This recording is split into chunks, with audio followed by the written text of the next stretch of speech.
Bonsoir, bienvenue sur Mon Financier. Après une ouverture autour de l'équilibre, eh bien, les marchés européens ont rapidement basculé dans le rouge, une correction qui n'a cessé de s'amplifier au fil de la séance, un certain signe d'attentisme finalement avant une semaine qui s'annonce chargée sur le plan macroéconomique puisqu'on attend la réunion de la Banque Centrale Européenne, donc ça sera jeudi. Alors les investisseurs vont bien sûr suivre de très près la conférence de presse de Mario Draghi en espérant obtenir des détails sur les programmes de rachat de titres qui pourraient être adossés à des créances. Donc on parle de ces fameux ABS qui permettraient de redonner un petit coup de fouet à l'économie européenne qui en a bien besoin. Et puis deuxième événement de la semaine, eh bien, la publication du rapport mensuel sur l'emploi américain. Ça sera vendredi prochain. On attend bien que ce rapport vienne confirmer les très bons chiffres qu'on a eu la semaine dernière. Je vous rappelle 4,6% de croissance au deuxième trimestre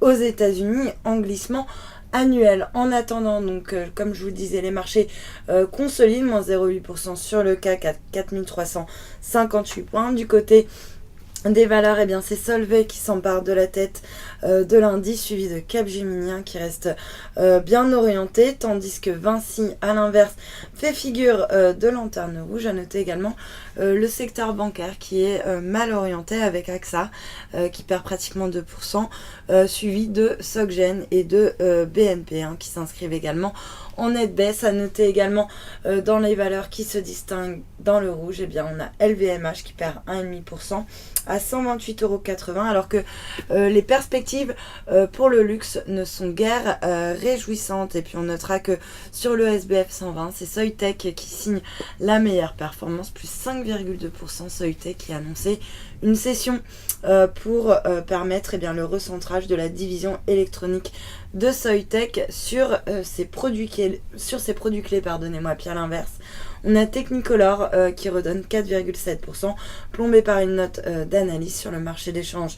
L'euro, lui, se maintient au-dessus du seuil des 1,27. À noter qu'il avance également de 0,19% par rapport au yen. En fait, c'est plutôt le yen qui a tendance à reculer aujourd'hui, puisque le billet vert, lui, progresse également. Enfin, pour l'instant, il est à peu près à l'équilibre par rapport à la devise japonaise. On reste quand même sur les plus hauts récents, autour des 109,30 yens. Voilà pour la clôture des marchés. Passez une excellente soirée, à demain.